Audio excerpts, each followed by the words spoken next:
For the first time since 2019, Supercars are about to go endurance racing around Sandown. And if that wasn't good enough news in itself, we're doing it for the very first time in the Gen 3 cars. So I'm here to tell you everything you need to know ahead of this weekend's Penrite Sandown 500. Let's kick off with a bit of information about the track, which is playing host to round 9 of this year's championship. Sandown is a road course located only about 30 minutes drive outside of Melbourne CBD.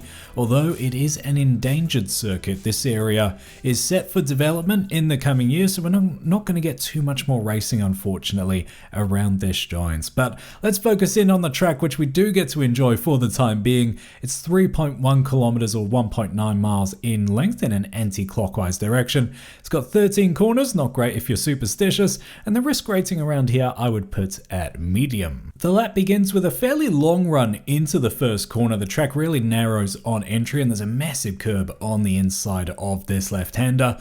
That sends you down a short chute into turns 2 and 3, and then things tighten up as you enter the tight corner of turn 4. You've got a very gradual bend in the road through turn 5, and then you have a big long straight going uphill for most of it, and then you dive down into the recently upgraded turn 6, 7, 8 combination, and then you're heavy on the brakes for turn 9, a really tight corner that you enter with a fair amount of pace. Before you exit that one, turn 10, I honestly didn't realize was a corner until I actually looked at the track map for this video.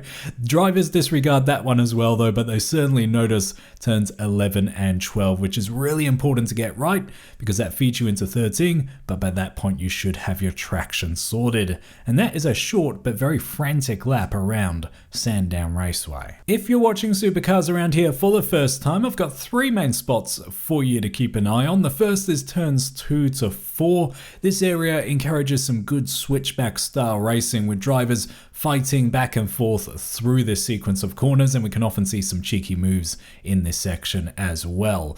The other reason why it's really good to keep an eye on though is that it is tight. It is incredibly tight actually for a permanent circuit. This sequence here feels a lot more like a street circuit with how close the barriers are to the tarmac, and that can result in pile-ups, especially on lap 1, but even deep into the race as well. If cars make contact in here, there isn't much space for others to go. The next spot to watch is turn 6, because there have been some huge crashes through this downhill SS section. Although a few years back it was changed, it was upgraded, the outside wall was pushed back quite substantially, which definitely was a good improvement from a safety perspective. The part that hurts me a little bit though is that they completely tarmacked the runoff area as well, which once again, I understand the safety argument, but it does feel like the drivers don't respect this corner anywhere near as much as they used to. So I wish they had a bit of grass or gravel down there, still something to make the drivers think twice about getting too brave into this sequence. But nevertheless, if cars go side by side into here, you're definitely going to want to see where that lands. The final spot to watch is turn 9. It invites some desperate lunges down here. In fact, we've seen them often end in tears, and that's because there's a very deep gravel trap on the exit. Pretty much only one of the sort of serious gravel traps around the circuit is located down here, and if you find yourself in it, you're unlikely to get out. Last time Supercars were here, they were in super sprint mode, so we had 3 races, the first of which was won by Will Davidson, who put in a dominant performance. There was some really aggressive racing behind him though. Race 2 was a bit calmer, although we did see a few pit lane issues with collisions on entry and cars being dropped too soon and those sorts of things. Shane van Gisbergen took the win in that one. And then finally in race 3, it was actually a really exciting battle between SVG and Davison. They put on a great show, and there were a few other things that happened, including a DJR collision, which ultimately let Giz get away and grab that victory. The format this weekend, however, looks a little bit different, given we're back in endurance mode around this circuit, which is so good to say. The action will kick off for Supercars on the Friday with practice 1 at 10:45 a.m. That will be for all drivers. Practice 2 is dedicated just for the co-drivers though, and that will go down at 12:40 p.m. before another practice session for everybody at 3:45. Moving into Saturday, we've got one final practice session at 10:45 a.m, qualifying at 1:40 p.m, and then the top 10 shootout, one of the best things about Supercars in my opinion, and that will go down at 5:20. Then moving into Sunday, we've got a warm-up, and it's been a while since we've had one of those. That's going down at at 10:10 a.m. And then, of course, the big race, the only race, but a long one, is happening at 2:15 p.m. The weather's looking fairly decent at this stage, although I am recording this on a Tuesday, partly cloudy on Friday and Sunday with some sunny skies in the middle on Saturday. So what have been the key Supercars headlines since the last race in South Australia? Well, it's been busy to say the least. In fact, if I hadn't lost my voice and been moving house, I would have liked to have done some dedicated videos with everything that's gone down, but I'll try to summarize it as best I can here for you, picking out the key headlines. Probably the biggest one has been rumored for some time, and that's that Tickford are set to shrink from 4 cars to 2 in 2024. They haven't specified who's safe and who's not, but I'd be willing to wager that Thomas Randall and Waters will be the 2 sticking around. Blanchard Racing Team will get one of those racing entitlement contracts. They're going to expand to 2 cars next year. Ryan Wood has been confirmed to make the step up to the main game, replacing Percat at Walkinshaw Andretti United. Newcastle is rumoured, and it's only a rumour at this stage, to be offered a 1-year extension to kick off next year's calendar. We also had a major testing crash for Shane van Gisbergen up at Queensland Raceway. He had a brake failure that put that car in the wall quite hard, disrupted their test, but the guys actually managed to repair that at the track, which seemed like something of a modern miracle based on the damage I saw. And then Winton, the other test for the teams in the southern part of Australia, that was disrupted by rain, with some teams pushing through it, others deciding to abandon that test. So it'll be interesting to see how that's impacted pre-enduro preparation. Cameron Hill has signed a multi-year contract extension with Matt Stone Racing, locking him in. And then finally, Grove Racing have been rumoured to be considering a switch to the Chevs, but they've this week said they are committed to the Ford brand, which is good to see because the Chevs already outnumber the Fords, and it would have been bad to see that number or that gap expand even further. As for other notes, we're entering enduro mode, as I've highlighted multiple times now, and this means, if you're new to Supercars, that all the primary main drivers that you've seen throughout the season, they're now going to be accompanied by a co-driver to share the car with on Sunday for that main race. That introduces a really interesting strategic element to the racing, and that actually leads us to my next note, which is that compulsory pit stops have been removed. So Supercars used to mandate a minimum number of stops for Sandown and Bathurst. That's been taken away. The cars will still have to stop multiple times, but there's just a bit more freedom in how the teams approach their strategy. And then my final note here is just about Gen3 durability, being the first endurance race of the season, obviously Bathurst following this. I'm really curious to see how the cars go. They haven't raced this long before. There's obviously been some teething issues with the vehicles as well, so I'm curious to see how things like the steering racks cope along this kind of distance. Let's start wrapping things up with some of my predictions. Now, as always, these are just a bit of fun. Don't take them too seriously, especially at endurance time. Anything can happen at Sandown and Bathurst. But let's kick off with my winner prediction. I'm going to throw it out there that Waters and Moffat will take the flag on Sunday.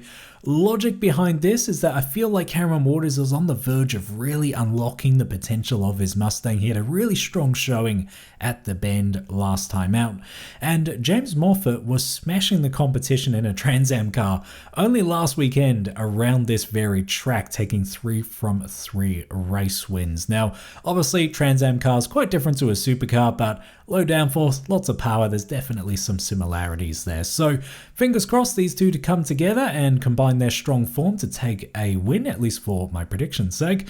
My second prediction is that Andre Heimgartner and Dale Wood will get a podium finish.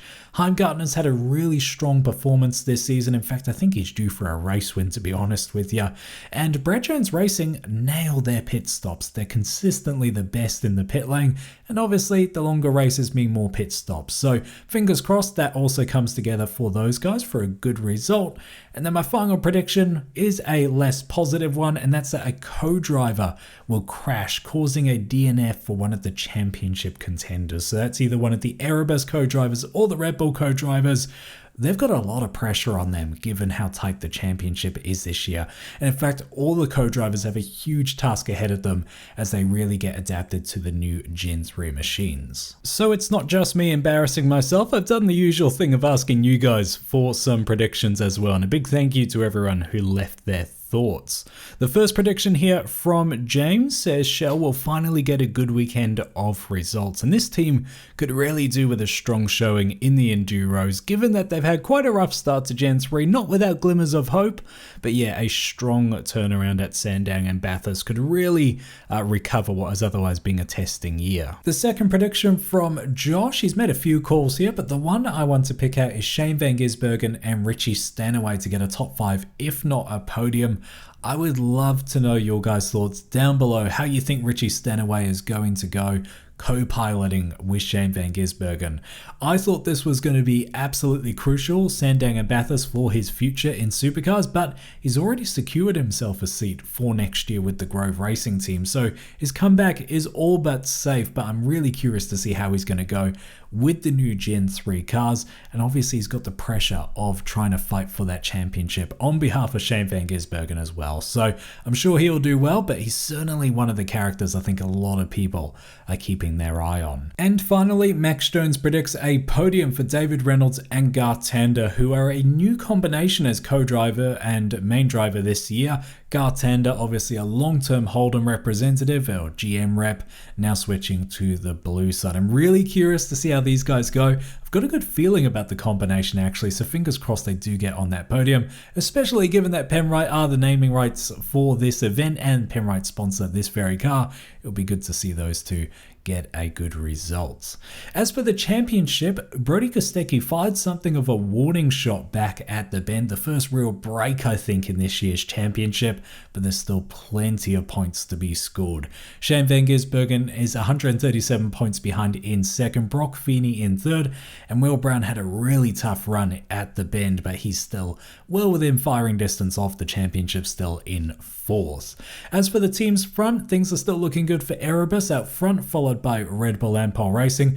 Brad Jones, I still continue to be surprised when I see their name up there, but it's a pleasant one in third. Tickford Racing in fourth, probably hoping to get further up that leaderboard through the Enduros. Walkinshaw Andretti United in fifth. Shell V-Power Racing in sixth. Team 18, Truck Assist, Newlon, and Penrite wrap up the top 10. Of course, Supercars aren't the only action on track. We've got some good support categories, starting off with the V8 Super Utes, my guilty pleasure. I'm looking forward to watching those guys race around Sandown. Toyota Gazoo Racing Australia 86 series for some good grassroots racing, Porsche Carrera Cup if you like some downforce in your life, and of course the Dunlop series with a lot of the co-drivers in the main game actually doing this as well, so they're going to have plenty of racing action this weekend. But that will bring my Sandown preview to an end. Thank you so much for joining me, and be sure to subscribe if you want to come back for my Sandown review about this time next week, where we'll hopefully have heaps of exciting stuff to talk about, especially with these new Gen 3 cars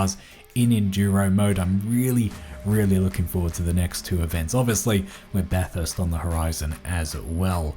In the meantime, thank you so much for your support. Be sure to treat people like your trackside, including me, down there in the comments section. I'll look forward to seeing you guys in the next one very soon.